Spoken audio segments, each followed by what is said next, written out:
ಮುಂದಿನ ದಿನದಲ್ಲಿ ಕೆಲಸ ಮಾಡುವಂಥದ್ದು ಏನು ಮಾಡಬೇಕು ಅನ್ನೋಂಥದ್ದು ಅವ್ರಿಗೆ ಬಿಟ್ಟಂಥ ವಿಷಯ. ಅವರು ಪ್ರಜ್ಞಾವಂತರಿದ್ದಾರೆ.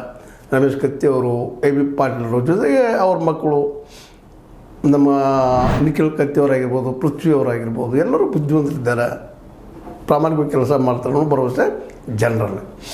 ಹೀಗಾಗಿ ಈ ಚುನಾವಣೆ ಒಂದು ರೀತಿಯಿಂದ ಇದು ಶಾಸಕ ಸ್ಥಾನಕ್ಕಾಗಿ ನಡೆದ ಚುನಾವಣೆ, MLA ಸ್ಥಾನಕ್ಕೆ ನಡೆದ ಚುನಾವಣೆ ಹಂಗೆ ನಡೆದು. ನಾವು ಹಿಂದಿನ ವಿಡಿಯೋದಲ್ಲೇ ಹೇಳಿದ್ವಿ ಒಂದು ಮಾತನ್ನು ಸ್ಪಷ್ಟವಾಗಿ,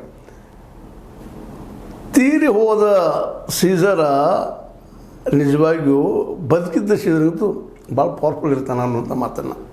ಹಂಗೆ ಈ ಸಲ ಉಮೇಶ್ ಕತ್ತಿಯವರ ಒಂದು ಏನು ಈ ಕಾರ್ಡನ್ನು ಹೇಳ್ಕೊಂಡು ನಮ್ಮ ರಮೇಶ್ ಕತ್ತಿಯವರು ಪ್ರಯೋಗ ಮಾಡಿದರು, ಆ ಬ್ರಹ್ಮಾಸ್ತ್ರಕ್ಕೆ ಜಾರಕಿಹೊಳಿ ಮತ್ತು ಜೊಲ್ಲೆಯವರು ಬಂದರೆ ಉತ್ತರ ಇರಲಿಲ್ಲ.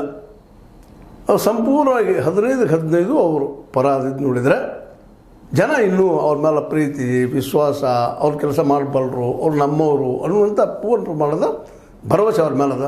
ಇನ್ನು ಮುಂದಿನ ದಿನದಲ್ಲಿ ಯಾವ ರೀತಿಯಾಗಿ ಇದನ್ನು ಸದುಪಯೋಗ ಮಾಡ್ಕೊಳ್ತಾರೆ ಮತ್ತು ಇದನ್ನು ರಾಜ್ಯ ಮತ್ತು ಜಿಲ್ಲಾ ಮಟ್ಟದಲ್ಲಿ ಯಾವ ರೀತಿಯಾಗಿ ಇದನ್ನು ಅಭಿವೃದ್ಧಿಪಡಿಸ್ತಾರೆ. ಯಾಕಂದರೆ ನೆಕ್ಸ್ಟ್ ಹೇಳಿದ್ದರು ಅವರು ರಮೇಶ್ ಕತ್ತಿಯವರು, ನಾನು 28ರ ಸಾಯಂಕಾಲ ಉತ್ತರ ಕೊಡ್ತೀನಿ ಅಂತೇಳಿ ಕೊಟ್ಟಿದ್ದಾರೆ. ಈಗಾಗಲೇ ನಾವು ಅದರಲ್ಲಿ ನಿಖಿಲ್ ಕತ್ತಿ ಆಗಿರ್ಬೋದು, ಪೃಥ್ವಿ ಕತ್ತಿಯವರಾಗಿರ್ಬೋದು, ರಮೇಶ್ ಕತ್ತಿಯವರಾಗಿರ್ಬೋದು, ಎ ಬಿ ಪಾಟೀಲ್ ಸ್ವಲ್ಪ ಏನೋ ಆರೋಗ್ಯದಲ್ಲಿ ಹೇರಾಪೇರಿ ಇರೋದ್ರಿಂದ ಆರೋಗ್ಯ ಕಾಣ್ತಾ ಇಲ್ಲ, ಅವರು ಸ್ವಲ್ಪ ಏನೋ ಮೌನ ಇದ್ದಾರೆ, ಬಟ್ ಅವರು ದಿಲ್ ಖುಷ್ ಆಗಿದ್ದಾರೆ.